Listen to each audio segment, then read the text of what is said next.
Hello दोस्तों, केंद्र सरकार ने बम्पर भर्ती का अनाउंस कर दिया है जो कि सीआईएसएफ कांस्टेबल ड्राइवर रिक्रूटमेंट का है। दोस्तों इसका नोटिफिकेशन आउट हो गया है। हम लोग इसमें सिलेक्शन प्रोसेस, एज, उसके बाद से क्वालिफिकेशन क्या रहने वाला है और सिलेबस के बारे में, सब कुछ के बारे में अच्छे से डिटेल में जानकारी लेने वाले हैं। सबसे पहले मैं यहाँ पर ये जानकारी दे देता हूँ कि दोस्तों ये रिक्रूटमेंट जो सीआईएसएफ का निकला हुआ है बस ये ड्राइवर के लिए है। ठीक है दोस्तों, ड्राइवर पोस्ट के लिए है। आप लोग यहाँ पर जीडी के लिए ये मत सोचिएगा। ठीक है, यहाँ पर आप लोगों के पास जो हैवी मोटर व्हीकल लाइसेंस है वही कैंडिडेट फॉर्म को अप्लाई कर पाएंगे। ठीक है दोस्तों, अब चलिए सारी चीजों के बारे में अच्छे से जानकारी ले लेते हैं। ठीक है दोस्त, अब देखिए यहाँ पर कांस्टेबल ड्राइवर है, कम पंप ऑपरेटर का है। ठीक है दोस्तों, तो देखिए आप लोग का अप्लाई ऑनलाइन 23 जनवरी 2023 से लेकर के 22 फरवरी 2023 तक रहने वाला है। उसके बाद से लास्ट डेट आप लोगों का वही 22 फरवरी 2023 तक रहने वाला है। दोस्तों इसमें आप लोग ऑल इंडिया के मेल कैंडिडेट ही क्या कर सकते हैं कि अप्लाई कर सकते हैं। यहाँ पर फीमेल कैंडिडेट के लिए जॉब नहीं है। ठीक है दोस्तों, अब चलिए आगे की तरफ चलते हैं। तो यहाँ पर पे लेवल दिया हुआ है आप लोगों का 3 का मिलने वाला है। उसके बाद से नीचे की तरफ आते हैं तो ये सारी चीज़ें निकल के आ रही हैं। तो एप्लीकेशन आप लोग का ऑनलाइन मोड में है।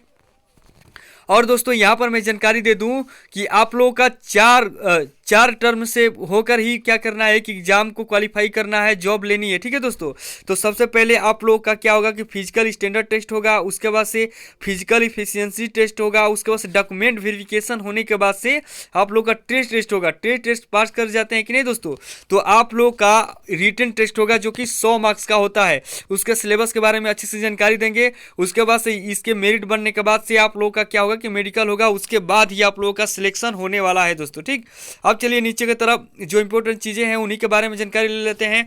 नेशनलिटी इंडिया का है। उसके बाद से यहाँ पर ऑल इंडिया से मेल कैंडिडेट अप्लाई कर सकते हैं। ठीक है, अब देखिए यहाँ पर कह रहा है कि कांस्टेबल ड्राइवर और कांस्टेबल डीसीपीओ के लिए यहाँ पर दिया हुआ है कि देखिए कांस्टेबल ड्राइवर का डायरेक्ट रिक्रूटमेंट जो निकल के आ रहा है 183 है। उसके बाद से कांस्टेबल ड्राइवर कम पंप ऑपरेटर का जो दे रहा है 268। कुल मिलाकर के पोस्ट आप लोगों का 451 पोस्टों पर वैकेंसी निकल के आ रही है दोस्तों। ठीक है, अब चलिए नीचे की तरफ चलते हैं और यहाँ पर साइट दिया है कि यहीं पर से आप लोग क्या कर सकते हैं कि फॉर्म को अप्लाई कर सकते हैं।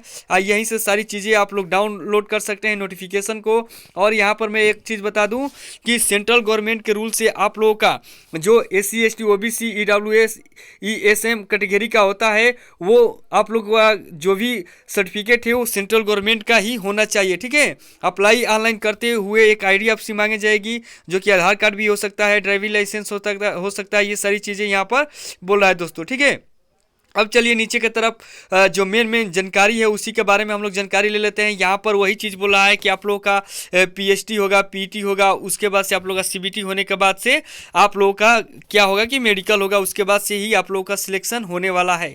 ये चीज़ें यहाँ पर बोल रहा है दोस्तों। ठीक है, एज क्राइटेरिया के बारे में बता दूँ कि आप लोग 21 से 27 वर्ष के बीच में आते हैं तो एलिजिबल हैं। लेकिन एक चीज़ मैं ये जानकारी दे देता हूँ कि सेंट्रल गवर्नमेंट की जो भी रूल होता है SC ST को 5 वर्ष और OBC के 3 वर्ष का जो छूट मिलता है यहाँ पर आप लोगों को मिल रहा है। ठीक है, अगर नीचे से आप लोग बिलोंग करते हैं दोस्तों तो आप लोग अपने आय में छूट देख सकते हैं जो कि कांस्टेबल GD फायर यहाँ पर जो चीज़ें दे रहा है इस चीज़ से आप लोग बिलोंग करते हैं तो मिला लीजिएगा। उसके बाद से यहाँ पर 1984 में जो CNC भोपाल गैस वाला सिस्टम है, उसके बाद से 2001 में आतंकवादी जो हमला हुआ था उस चीज़ों में आप लोगों का किसी प्रकार के डेथ हो गया है, मम्मी पापा के चाहे कोई भी मेंबर आप लोग के फैमिली का, तो वहाँ पे आप लोगों को क्या हो रहा है कि आप लोग को 5 ईयर का छूट मिल रहा है। ये चीज़ें यहाँ पर मिल रही है देखने को। ठीक है दोस्तों, अब चलिए नीचे की तरफ यहाँ पर SC ST को गवर्नमेंट रूल के हिसाब से 3 वर्ष 5 ईयर्स आप लोग को छूट मिल रहा है दोस्तों। एजुकेशन क्वालिफिकेशन क्या रहने वाला है तो आप लोग मैट्रिकुलेशन यानी कि 10वीं पास किए हैं ऑल इंडिया कहीं से भी तो आप लोग एलिजिबल हैं, फॉर्म को अप्लाई कर सकते हैं दोस्तों।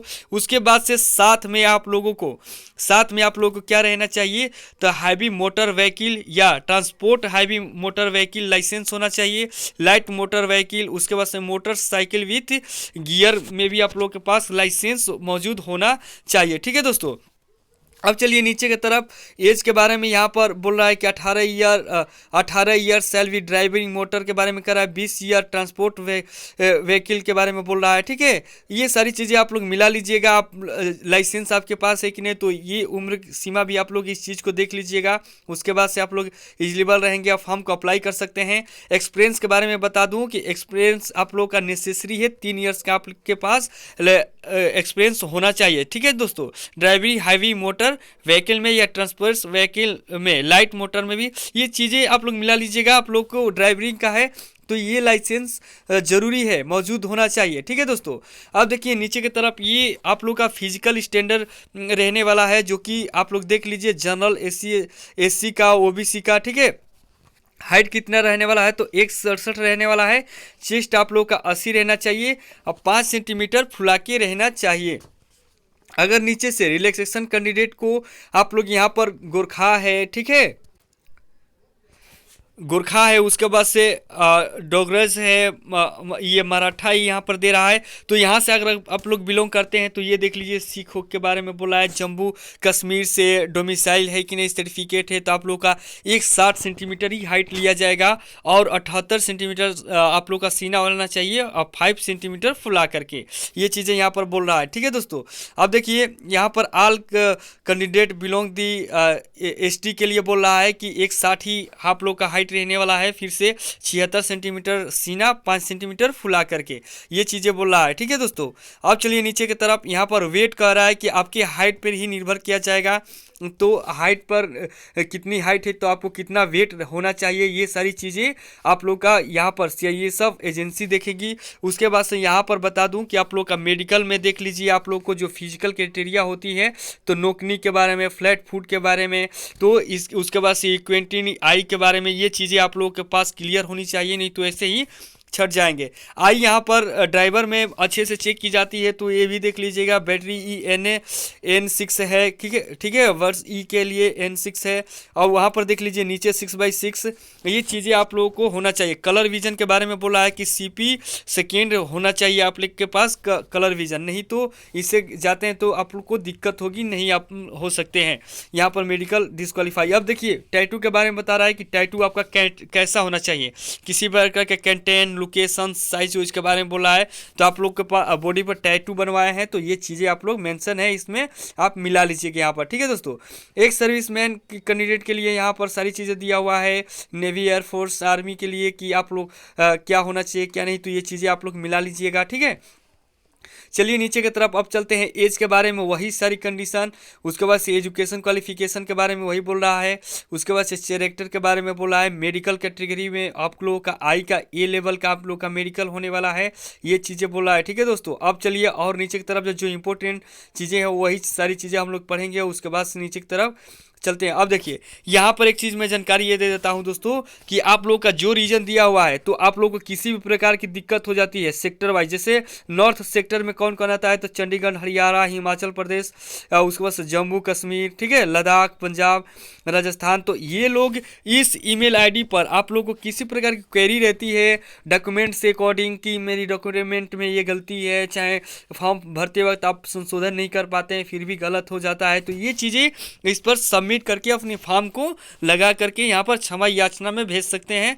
यहाँ पर क्या होता है कि आपको प्रॉफिट मिलता है कि आपने क्या किया है कि गवर्नमेंट को ये चीज़ें बता दी है कि मैंने कुछ गलती की थी सर, ये चीज़ें बताने से आप लोग को प्रॉफिट देखने को मिल जाता है। तो आप लोग ये सारी चीज़ें मिला लीजिएगा। ठीक है दोस्तों, आप जिस राज्य से हैं आपका यहाँ पर दिया हुआ है एरिया। ठीक, अब देखिए यहाँ पर अप्लाई ऑनलाइन के बारे में बोला है कि आप लोगों को अपलोड फोटोग्राफ जो आप लोग अपलोड कर रहे हैं 3 मंथ पुराना नहीं होना चाहिए, 20 से और उसके बाद से 50 KB के बीच में ही होना चाहिए फोटोग्राफ। ठीक है दोस्तों, अब चलिए नीचे की तरफ और चलते हैं। यहाँ पर सिग्नेचर के बारे में JPG के बारे में बोल रहा है कि 10 KB से लेकर के 20 KB के बीच में आप लोग सिग्नेचर अपलोड करिएगा। अपलोड डॉक्यूमेंट के बारे में बोल रहा है कि आप लोगों को नॉट मोर देन 1 MB से अधिक अपलोड नहीं करना है PDF में, ठीक है। कोई भी डॉक्यूमेंट आप लोग अपलोड करते हैं 10वीं के लाइसेंस वाला, एक्सपीरियंस वाला, ये सारी डॉक्यूमेंट के बारे में बोल रहा है। तो ज़्यादा नहीं है, आप चाहें तो मोबाइल से भी आप लोग इस चीज़ को बना करके अपलोड कर सकते हैं, मोबाइल से भी फॉर्म को भर सकते हैं दोस्तों, ठीक है। अब चलिए और अप्लीकेशन फ़ी के बारे में यहाँ पर ये बोल रहा है कि आप लोग का UR EWS OBC को 100 रुपया लगेगा। उसके बाद से ST SC ST ESM के लिए किसी प्रकार का चार्ज फीस नहीं रखा गया है, ठीक है दोस्तों। अब चालान के बारे में यहाँ पर बोला है कि SBI से आप लोग चालान भी कर सकते हैं। ये डेट मेंशन है, इसमें डेट के बारे में मैंने ये चीज़ें बता दी है। अब देखिए और नीचे की तरफ चलते हैं, जो IMP है उसी के चीज़ में पढ़ेंगे हम लोग। हाइट बार के बारे में बोल रहा है कि ये चीज़ें हाइट वेट से देख लीजिएगा आप लोग। अब देखिए रिक्रूटमेंट प्रोसेस क्या क्या रहने वाला है, तो आप लोग ये चीज़ें कंप्लीट होने के बाद से आप लोगों का उस फिजिकल होगा, ठीक है। फिजिकल स्टैंडर्ड है जो कि जो हाइट वेट नापा जाता है, चेस्ट नापा जाता है। उसके बाद से आप लोगों का फिजिकल एफिशिएंसी टेस्ट होने के बाद से डॉक्यूमेंट वेरिफिकेशन होगा। उसके बाद से आप लोगों का टेस्ट होने वाला है, ठीक है, टेस्ट। तो वो चीज़ें हम अभी दिखाते हैं दोस्तों। अभी थोड़ा सा इसको भी देख लीजिए। फिजिकल में आप लोगों को क्या होने वाला है, तो फिजिकल में आप लोगों का PT आप लोगों का 800 मीटर रनिंग होगा जो कि 3 मिनट 15 सेकेंड में आप लोगों को दौड़ना होगा, ये ठीक है दोस्तों। देखिए थोड़ा सा हाई क्वालिटी है, आर्मी वाला है ही है। तो 800 मीटर आप लोग का 3 मिनट 15 सेकेंड में है। लॉन्ग जंप आप लोग का 11 फीट 3 चांस मिलेंगे, इसमें 3 चांस अगर खो देते हैं कि नहीं तो डिस्क्वालीफाई। और उसके बाद से हाई जंप के लिए बोला है, लॉन्ग जंप के लिए बोला है, तो हाई जंप आप लोग का 3 फुट 3 इंच, ठीक है, 3 चांस ये चीज़ें यहाँ पर मिल रही है। अब देखिए नीचे की तरफ कह रहा है कि there no appear in PT। आप किस प्रकार का दिक्कत होता है कि नहीं तो आप अपील नहीं कर सकते, इस चीज़ को यहाँ पर मेंशन किया गया है दोस्तों, ठीक है। अब चलिए और थोड़ा सा जानकारी निकल लेते हैं। अब देखिए ये सारी चीज़ें कंप्लीट करने के बाद से आप लोग का चेस्ट हाइट वेट नापाने के बाद से आप लोग का दौड़ होगा जो कि 800 मीटर वाला सिस्टम है। उसके बाद से आप लोग जैसे ही दौड़ आप हाई लॉन्ग जंप करने के बाद से आप लोग का क्या होने वाला है कि ट्रेड टेस्ट होना। ट्रेड टेस्ट का मतलब ये है कि आप लोग का ड्राइवर का पोस्ट है तो ड्राइवरिंग का आप लोगों का क्या होने वाला है कि टेस्ट होने वाला है। तो देख लीजिए इसमें भी आप लोगों को मार्क्स मिल रहे हैं जो कि बस क्वालिफाइंग नेचर का है। ये मार्क्स आप लोगों का जोड़ करके मेरिट नहीं बनने वाली है, तो इस चीज़ को मिला लीजिएगा। ड्राइविंग टेस्ट आप लाइट व्हीकल के लिए 50 मार्क्स है या 25 नंबर आप लोगों का क्या रहने वाला है कि क्वालिफाइंग नेचर रहने वाला है, यानी कि 50% आप लोगों का क्वालिफाइंग नेचर है। ड्राइविंग टेस्ट हैवी व्हीकल का भी आप लोगों का 50 मार्क्स है, 25 मार्क्स आप लोगों का क्वालिफाइंग रहने वाला है। प्रैक्टिकल नॉलेज ऑफ मोटर, ठीक है, mechanism and minor appear vehicle के लिए 30 मार्क्स है, 15 मार्क्स आप लोगों का क्वालिफाइंग नेचर 50%, यानी कि आप लोगों का जो भी मार्क्स हैं इसमें जो आप लोगों का टेस्ट होने वाला है दोस्तों, इसमें बस आप लोगों का क्वालिफाइंग नेचर है जो कि 50% लाना जरूरी है। आप लोग नहीं लाते हैं तो डिस्क्वालीफाई। जैसे ये सारी चीज़ें पास कर लें तो आखिरी आप लोग का यही चीज़ बचने वाला है, रिटेन में ही आप लोगों का सारा चीज़ करना है जो कि 100 मार्क्स के रिटर्न बनने वाले हैं दोस्तों, ठीक है। तो चलिए हम लोग इसके बारे में देख लेते हैं। देखिए जनरल जनरल अवेयरनेस यानी कि GK जो आप लोगों का, उसके बाद से करेंट अफेयर आपसे पूछा जाएगा, ठीक है। एलिमेंट्री मैथमेटिक्स होगा, उसके बाद से एनालिटिक्स एप्टीट्यूड गणित से आने वाला है, ठीक। उसके बाद से आप लोग का बेसिक नॉलेज से आने वाला है। हिंदी इंग्लिश दोनों लैंग्वेज में आप लोगों का पेपर बनने वाला है। कुल मिला के दोस्तों आप लोग का पेपर 100 मार्क्स के बनने वाले हैं और उसके बाद से 100 नंबर, ठीक है दोस्तों, 100 क्वेश्चन रहेंगे 100 मार्क्स के। इसमें किसी भी प्रकार का निगेटिव मार्किंग नहीं है, नो निगेटिव मार्किंग। ये चीज़ें यहाँ पर प्लस पॉइंट रहने वाली है दोस्तों। तो आप लोग को 4 सब्जेक्ट से क्वेश्चन मिल रहे हैं, ठीक है। एक तो GK से, उसके बाद से यहाँ पर रीजनिंग से, उसके बाद से गणित से, उसके बाद से हिंदी या इंग्लिश से, ये चीज़ें यहाँ पर बोल रहा है। आप लोग का हिंदी इंग्लिश दोनों में आप लोग का पेपर रहने वाला है। तो कुल मिलाकर 25 क्वेश्चन बनने वाले हैं, 4 सब्जेक्ट रहने वाले हैं, तो 25 चौके 100 हो जाते हैं। तो आप लोग का जो SSC GD का दोस्तों, यहाँ पर एक चीज़ बता दूं कि SSC GD का जो सिलेबस है सेम टू सेम वही सिलेबस रहने वाला, उसी के हिसाब से अलग पढ़ाई करिएगा, आप लोग का बिल्कुल जॉब लग जाएगा दोस्तों, ठीक है। अब देखिए नीचे की तरफ यहाँ पर कोई किसी भी प्रकार का निगेटिव मार्किंग नहीं है और कुल पेपर करने के लिए आप लोग को 2 घंटे का टाइम मिल रहा है, ठीक है दोस्तों।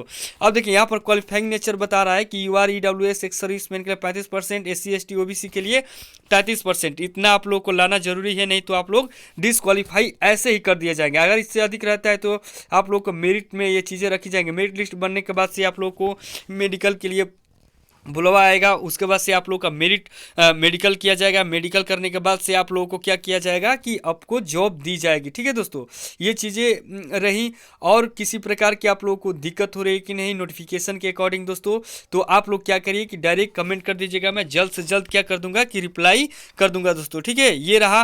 अब यहाँ पर ये चीज़ें बोल रहा है कि आप लोगों को किसी भी प्रकार का क्या है कि यहाँ पर वेटिंग लिस्ट नहीं लगने वाली है। ठीक है, मेडिकल होने के बाद से आप लोगों का क्या होगा कि फिर फाइनल एक क्या बनता है कि आप लोगों का मेरिट लिस्ट तैयार की जाती है, जिसमें जिसका नाम रहता है कि नहीं उसमें मेरिट लिस्ट में, तो बिल्कुल आप लोगों का सिलेक्शन हो जाता है। ठीक है दोस्तों, अब मैं लगता है कि सारी जानकारी दे ही दिया हूं दोस्तों। अगर किसी प्रकार का और दिक्कत है कि नहीं तो जल्द से जल्द रिप्लाई कर दीजिएगा। और मेरी वीडियो में आप लोगों को जानकारी अच्छी लगी है तो वीडियो को लाइक करिए, चैनल को सब्सक्राइब शेयर करिएगा। ठीक है दोस्तों, थैंक यू।